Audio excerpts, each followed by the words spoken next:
Hello guys, welcome back to my new channel. కొత్త వస్తున్న మన ఛానల్ని మూవీ మ్యాటర్ ఛానల్ అయితే సబ్స్క్రైబ్ చేసుకోండి. పక్కన ఉన్న బెల్ ఐకాన్ కూడా ఆన్ చేసి పెట్టుకోండి. మనం చేసే ప్రతి వీడియో అయితే మీకైతే నోటిఫికేషన్ కింద వస్తుంది. గైస్, ఈరోజు టాపిక్ వచ్చేసి మనమైతే ఆ, సంక్రాంతి విన్నర్ ఎవరు అనేది ఈ వీడియోలో కొంచెం డీటెయిల్గా అయితే మాట్లాడుకుందాం. సంక్రాంతికి వస్తున్న మూవీ, తర్వాత డాకు మహారాజ్ మూవీ, తర్వాత వచ్చేసి మనకు ఈ గేమ్ చేంజర్ మూవీ గురించి అయితే మాట్లాడుకుందాం. 3 మూవీస్‌లో అయితే ఏది బెటర్‌గా అయితే ఉంది, ఎంత కలెక్షన్ అయితే సాధించింది అయితే ఈ వీడియోలో కొంచెం డీటెయిల్‌గా, క్లుప్తంగా అయితే మాట్లాడుకుందాం. దీనిలో అయితే కొంచెం స్పాయిలర్ అలర్ట్ అయితే ఉంటది గైస్. ఎవరైతే తప్పుగా అయితే అనుకోకండి. ఉన్న విషయంగా క్లారిటీగా అయితే మాట్లాడుతున్నాం, మీకైతే చెప్తున్నా. ఫస్ట్ వచ్చేసి మనం గేమ్ చేంజర్ మూవీ గురించి అయితే మాట్లాడుకుందాం. గేమ్ చేంజర్ మూవీ గురించి చెప్పాలంటే మూవీ అయితే తీసిన డైరెక్టర్ కదా. నిన్న ఇంటర్వ్యూలో మాట్లాడుకున్న శంకర్ గారు, ఇది 5 గంటల సినిమా, దీన్ని మొత్తం కట్ చేసుకుంటూ వస్తే 2:30 గంటల సినిమా అయితే అయిందని చెప్పేసి ఒక ఇంటర్వ్యూలో అయితే మనకు శంకర్ గారు అయితే ఇట్లా రివీల్ చేసిండ్రు. 5 గంటల మూవీ అయితే 2 పార్ట్‌లుగా తీయొచ్చు కదా. ప్రొడ్యూసర్‌గా ఇంత బొక్క దశ 500,00,00,000 పెట్టి తీసిన హీరో మన 'దిల్ రాజు' గారు అయితే అసలు ఫస్ట్ టైమ్ అయితే ఆయన కింద ఇప్పటిదాకా ఎంత ఎదిగినా అంత కిందికైతే పడిపోయిండు. అన్ని యుద్ధాల కష్టాల మధ్యలో అయితే 'దిల్ రాజు' గారైతే సినిమా అయితే తీసిండు గానీ 5 గంటల సినిమా అయితే 2:30 గంటలు ఎందుకు కట్ చేసిండ్రని చెప్పేసి సినీ ఇండస్ట్రీ అయితే బయట అయితే టాక్ అయితే గట్టిగా అయితే నడుస్తుంది. 2 పార్ట్‌లు అయితే తీయొచ్చు కదా, ఒక పార్ట్‌కి ఎందుకు తీసిండ్రని చెప్పేసి చెప్పిండ్రు. మూవీలో మెయిన్ పార్ట్ వచ్చేసి మనకైతే 'రామ్ చరణ్' గారి సినిమా అయితే మనకైతే గుంజుకొచ్చిందని చెప్పవచ్చు. 'రామ్ చరణ్' గారు లేకపోతే ఈ సినిమా అయితే నడవకుంటుండే. 'రామ్ చరణ్' గారు ఉన్నారు కాబట్టి ఈ సినిమా అయితే ఇంత గట్టిగా అయితే ఘన విజయం సాధించే అవకాశం అయితే వచ్చింది. అదే 'రామ్ చరణ్' గారు అయితే లేకపోతే మాత్రం ఈ సినిమా అయితే డిజాస్టర్ అయితుండే. మూవీ ఎలివేషన్స్, తర్వాత వచ్చేసి మన 'రామ్ చరణ్' గారి ఎలివేషన్స్ వచ్చిన దానికి సాంగ్స్ బట్టి, ఆయన డైలాగ్స్, ఆయన అస్సలంత బడ్జెట్ పెట్టి తీసిన హీరో ఇంత ఐఏఎస్ఆర్ ఆఫీసర్ ఉన్న వాల్యూకి అసలు సినిమాకైతే ఒక ఆఫీసర్ లాగానే చూపించిండు గానీ, ఒక యాక్షన్ సీన్స్ ఎక్కువ పెట్టాలి. ఏది తీసిందంటే తీసిండు, టైమ్ పాస్‌కి తీసిండని అనుకుంటున్నారు బయటైతే సినీ వర్గాలైతే.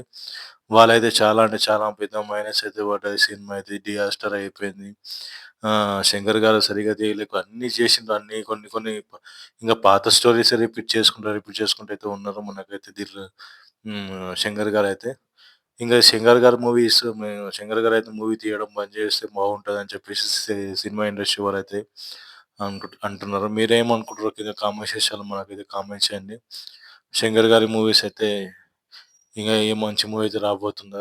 'శంకర్' గారు సినిమా తీయడం మంచిదా లేదా? కింద కామెంట్ సెక్షన్‌లో కామెంట్ చేయండి. ఇంక నెక్స్ట్ వచ్చేసి మనం సంక్రాంతికి వస్తున్న మూవీ గురించి మాట్లాడుకుందాం. సంక్రాంతి వస్తున్న మూవీ ఇది ఒక ఫ్యామిలీ యాక్షన్ డ్రామా మూవీ అని చెప్పుకోవచ్చు. మూవీలో వచ్చేసి మనకు వెంకటేష్ గారి క్యారెక్టర్, తర్వాత హీరోయిన్ క్యారెక్టర్స్ అయితే కొంచెం అయితే హ్మ్.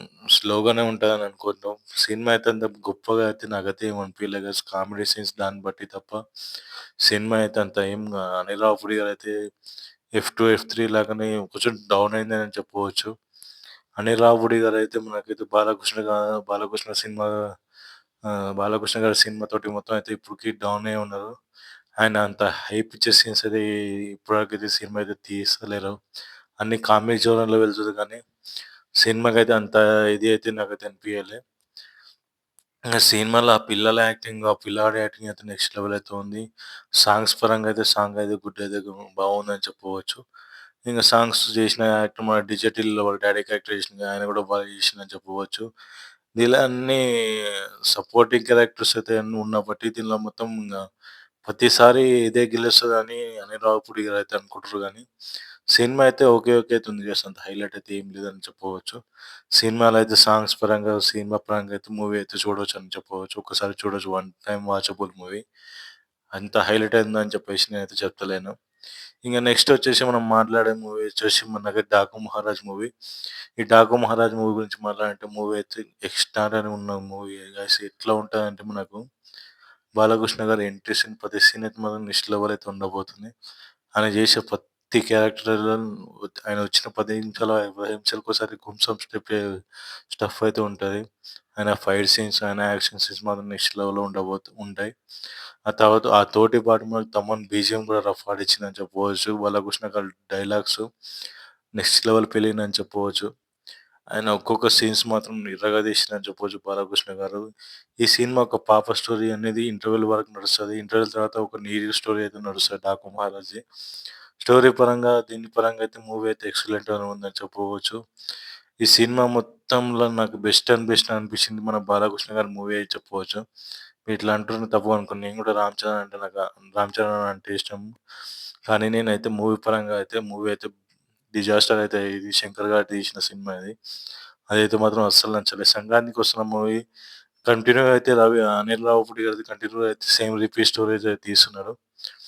మనకు ఈ 'బాబీ కొలి' అనేది తీసిన మూవీ అయితే చాలా అంటే చాలా బా నచ్చింది. దానిలో యాక్షన్ సీన్స్, తర్వాత ఫైట్ సీన్స్, ఆ ఎమోషన్స్ మాత్రం నెక్స్ట్ లెవెల్ కనెక్ట్ అయినాయి. ఈసారి సంక్రాంతి విన్నర్ వచ్చేసి ఎవరనంటే మన 'డాకు మహారాజ్' మూవీ అని చెప్పుకోవచ్చు. ఈ సినిమా చూడడానికి ఖచ్చితంగా అయితే నెక్స్ట్ లెవెల్ అయితే ఆడుతదింక. ఇది ఒక రోజులోనే 56,00,00,000 దగ్గర దగ్గర అయితే మొత్తం వరల్డ్ అయితే కలెక్ట్ చేసింది. సంక్రాంతి విన్నర్ అయితే ఇంత వచ్చింది. ఇంక ఫస్ట్ డే కలెక్షన్ అయితే మనకైతే బయటికి రివీల్ చేయలే. ఒక 30,00,00,000 ఏమో వచ్చిందని చెప్పేసి ఫస్ట్ డే కలెక్షన్ అయితే వచ్చింది. తర్వాత మనకు 'game changer' movie first day వచ్చేసి 43,00,00,000 అయితే కొట్టింది. తర్వాత సెకండ్ డే వచ్చేసి 30,00,00,000 అయితే పడిపోయింది. మళ్ళా నెక్స్ట్ డే వచ్చేసి పండగ రోజు మనకైతే ఒక 150 దగ్గర దగ్గర అయితే 150 సీఆర్ అయితే కలెక్ట్ చేసింది. టోటల్‌గా వచ్చేసి 3 సినిమాల్లో బెస్ట్ అని అంటే మనకు బాలకృష్ణ గారి మూవీ అని చెప్పుకోవచ్చు.